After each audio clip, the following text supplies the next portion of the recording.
Hello, welcome to another edition of Smoke Signals. I'm your host for today's show, Lieutenant Chris Taylor of the LaGrange Fire Department. Today we have with us Dr. Gaylord Lopez of the Georgia Poison Center, and he's here to talk to us about poison control awareness.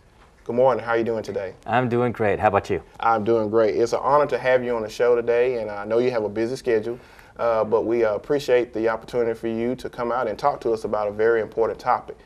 Before we get started, can you tell us a little bit about yourself and your responsibilities with the Poison Center? Sure. I am the director of the Georgia Poison Center, and I've been so for the last 23 years. Okay, wow. I've done some training back in California, in Pittsburgh, and then I got recruited to come out here to lead the state's only poison center back in 1988. Okay, wow. Extensive background. I've got a little bit of experience. Okay, good deal. What's been one of the fondest things that you've enjoyed about being, especially in the metro area and working with the Poison Center? Well, the work that we do is quite challenging, and for us, it's always great to hear stories of people, saving money, having their lives saved, and sometimes having their lives changed because of the kind of services that we do. So we're very proud of our work. We think we're a unique department within the deliverable things that our state does for us, and we're very proud to be working in that type of environment. Okay, good deal. Now, could you tell us about some of the services that you all provide, just in case someone here that's watching will need to call the Georgia Poison Center for some reason? Yeah, thanks for that opportunity, because each and every day we get new parents who come along, we get new individuals who move into our state, and it's important for them to know about the services of the Georgia Poison Center. First and foremost, we are a center that provides emergency help over the phone for people who get into some type of poisons. Okay. We're primarily a human poison center, number one. But if you have that pet at home, and I have a pet, I have a little pug, we're the animal poison center for the state of Georgia. The same kind of things humans get into, animals do so as well. Okay. And that's very important. Oh yeah, very important. In fact, some people view their animals more importantly than they do family members. Yeah, you're right. I know some people like that. So we've got to be very careful about handling those cases. Right. Third major thing we do, we're the rabies information center for the state of Georgia. Okay. What that means is if you get bitten by a dog, a cat, a rabbit, a raccoon, a bat, a fox, you'll call us for life-saving advice about rabies. Because here's one interesting fact about rabies. Okay. If you get bitten by a rabid animal and you start having symptoms, there's only about a 100% chance you're going to die. Wow. So we're there to provide an information resource about whether or not the exposure you had to that bite is going to be lethal, deadly, make you ill. We're important in that role there. The other thing we do is we provide drug information. Say, for example, you're a new mom and your doctor just gave you medicines to take. Right. Well, you may not know about the safety of those drugs when you're breastfeeding. So people call us and say, hey, I've been started on some new medication. Is this safe while I'm breastfeeding? Okay. So that's part of our information services. And then, of course, we provide educational programs. We have things on the web. Right. We go to health fairs. We go to safety trainings. We have an extensive network of trainers, such as yourself, who help promote our message. Because our job is to cover the entire state of Georgia. So it's a daunting task. I can imagine so. And of course, since you mentioned about training, I had that opportunity to attend one of your training sessions here a few months ago, and it was wonderful. A lot of worth of knowledge that was given, and I'm looking forward to an opportunity to be able to share that information as well. Can you tell us about some of the calls that you all typically receive?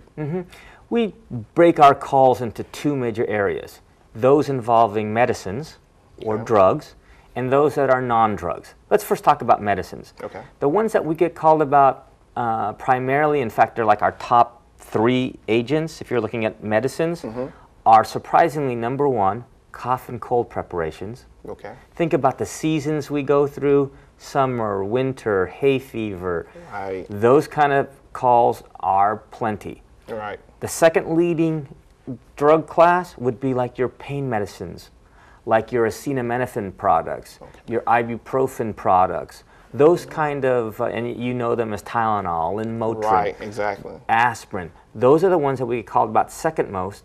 And the third, kind of with a bullet rising to the top, vitamins. Get a lot of calls about kids getting into their vitamins and running into problems. So that's really our first set of calls that we get. The next big set are non-drugs. Top of that list, think about this, everyone will probably get this answer right, household cleaners. Yes. Think about where we store them, think about what we do with them after we're done using them, usually within easy reach of a child, things that they get into. Next, plants. Get a lot of calls about plants, especially when it starts getting warm, and it's really warm now in Georgia. There are flowering plants outdoors. Yeah. We like to keep a lot of indoor plants inside, so those are a danger. And then third, personal hygiene items. Cosmetics, perfumes, colognes, makeup. It's not unusual for us to get a call, for example, about a kid who might be sucking on their mom's lipstick. Okay. And a panicked parent calling in and saying, my kid got into this, what do I do? So those are the major categories we get called about. Okay, and to touch on one thing that you did mention about medicines.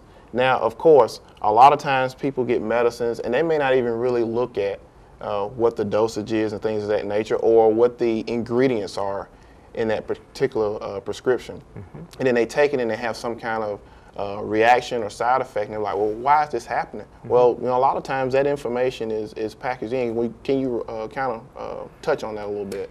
Yeah, that's definitely where one of our strengths is when it comes to medicines, because the people who answer our phones are not operators. They're usually doctors, nurses, or pharmacists. So they have a lot of knowledge about medicines. Okay. Whether it's what proper dose to take, how many they could take in a day, and then of course things that people are always concerned about are what are the possible side effects. Right. So we get a lot of good calls about those kind of medicines, and people just concerned because here's an interesting fact. A lot of people are sort of they misunderstand medicines. Many of the drugs that we take are over the counter. Right. And many of them think, well, because it's not a prescription, it's probably going to be safe.